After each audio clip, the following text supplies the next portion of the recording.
क्या आप जानते हैं कि हमारे ब्रह्मांड की सबसे छोटी इकाइयां क्या हैं? ये हैं इलेक्ट्रॉन, प्रोटॉन और न्यूट्रॉन। चलिए, इन तीनों के बारे में विस्तार से जानते हैं। इलेक्ट्रॉन सबसे हल्का और नकारात्मक चार्ज वाला कण है।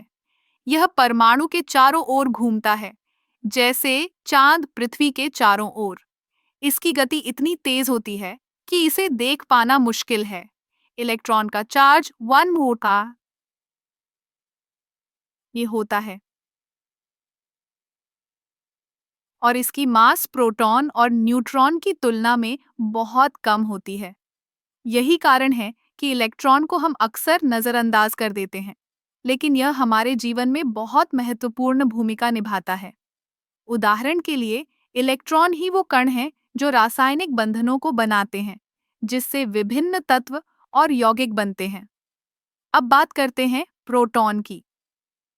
प्रोटॉन एक सकारात्मक चार्ज वाला कण है, जिसका चार्ज +1 होता है। यह परमाणु के केंद्र में यानी न्यूक्लियस में स्थित होता है। प्रोटॉन की संख्या ही तय करती है कि कोई तत्व कौन सा है। उदाहरण के लिए, अगर किसी परमाणु में 1 प्रोटॉन है, तो वह हाइड्रोजन है। अगर उसमें 6 प्रोटॉन हैं, तो वह कार्बन है। प्रोटॉन का वजन न्यूट्रॉन के लगभग बराबर होता है, लेकिन यह चार्ज के कारण परमाणु की पहचान में महत्वपूर्ण भूमिका निभाता है। अब न्यूट्रॉन की बात करें। न्यूट्रॉन एक तटस्थ कण है, जिसका न तो कोई चार्ज होता है और न ही यह सकारात्मक या नकारात्मक होता है।